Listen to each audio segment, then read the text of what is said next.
魏老師、林老師、張會長、各位師兄師姐，晚上好。咁喺1個月多少少，喺2月6號嘅時候，咁我先生我老公呢，佢就中風腦出血入咗醫院。咁當時醫生就話佢係出血範圍係好大嘅，咁佢就做咗5個鐘頭嘅開腦手術。咁做完手術出嚟之後呢，醫生就話要有心理準備，佢呢就會醒唔返嘅話就會變植物人。咁同埋呢，就算醒得返，佢都會係終身臥床㗎啦。咁嗰一下，企個白點係最近我哋嗰。咁嗰一下呢，我個心就諗死啦。咁你長期臥床，我點樣照顧你呢？我屋企仲有2個小朋友，咁一個成200磅嘅男人，我冇可能去幫你扶抱啊、換片各樣嘢。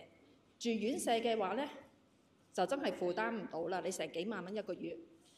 咁但係當做完手術出嚟之後，咁好感恩啦。我媽媽同我6醫都係呢個長生學嘅師姐，係啦。咁喺 ICU 嘅時候都即刻第一時間幫佢做調整，風雨不斷，到而家日日都係。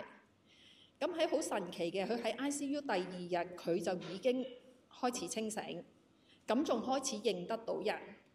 咁醫生就話佢咁嘅情況呢，康復係要以年計嘅，係掹咗個呼吸，有1個星期呢，佢就已經去返普通腦神經病房，就出埋 ICU 啦。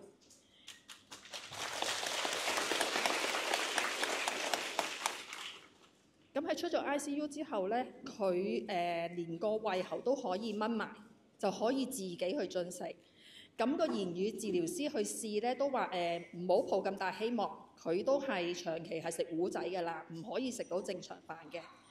咁但係喺每日幫佢早晚1次調整之下，佢用3日時間，直接由糊仔跳去食正常飯餐。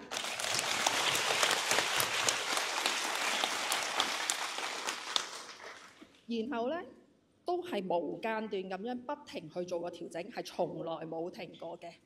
咁佢每次做調整呢，佢都瞓得好熟睡，同埋呢會睇到佢唔喐嘅右邊身呢，佢會有跳動。喺好短嘅時間呢，佢個右邊身就開始可以用到力。咁佢亦都開始有感覺，而佢講説話呢，由佢好神奇咁樣，真係好神奇。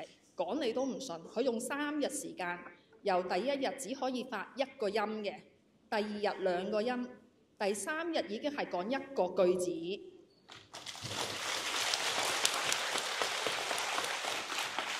雖然咧你係聽唔明佢講咩嘅，咁但係再過多幾日，你已經可以聽到超過嘢。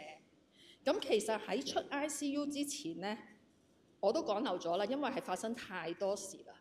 喺出 ICU 之前，佢已經係認得我哋所有人，所有人都認得，佢亦都知道自己喺邊度。咁係連醫生都話係估唔到係康復得咁快嘅，即係一個被判咗係終身癱瘓啦，係冇得救嘅人，係可以神奇咁樣好咗咁多，進展得係好快嘅。咁而家呢，琴日仲發生咗一件好神奇嘅事。職業治療師咧就同我講啦，我一直認為佢最多只係可以企下嘅啫，企3分鐘左右。但係佢琴日就覺得，咦，可以俾佢試下行喎。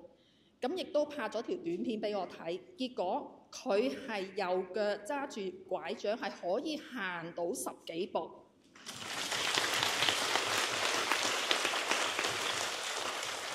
所以連佢個醫生琴日都嚟揾我，就話佢個進展係非常非常之快，係真係估唔到係可以咁神奇嘅。咁喺而家係所有嘢都係有問有答。咁當然啦，有時佢係講緊太空話嘅。咁但係佢起碼係清楚知道自己發生緊乜嘢事。咁同埋可能因為做咗長生學啦，咁係調整 C7 同埋 C6呢個位置啦。幫佢改善咗2樣嘢，係啲乜嘢呢？佢個臭脾氣，連佢家姐都話呢，佢長期烤口黑面㗎嘛，唔中意就發脾氣嘅。佢係冇晒脾氣。而家我哋點樣整蠱佢呢？佢都笑下就算啦，冇脾氣。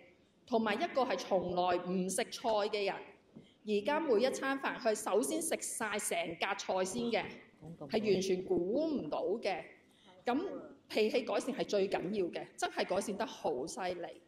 咁同埋佢做咗長生學之後咧，由佢第一日清醒，係睇到佢隻眼係好濁嘅，成隻眼好似咧有一片霧咁樣咧係遮住咗。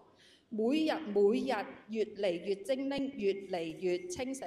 你而家睇佢個樣咧，係唔知佢係一個中風病人。咁同埋佢個傷口咧係超長到你唔信嘅，差唔多橫跨晒成個頭嘅。因為醫生話佢出血範圍係好大。咁你盡量清咗佢啲血，有啲清唔到嘅都冇辦法啦，就等佢自己散。咁但係佢喺1個星期嘅時候已經可以拆紗布、拆埋啲釘。而家佢個傷口係一條線咁啊！你完全頭髮生咗出嚟之後係睇唔到嘅傷口嘅，係完全估唔到係靚到咁樣嘅。咁所以長生學係真係好神奇、好犀利。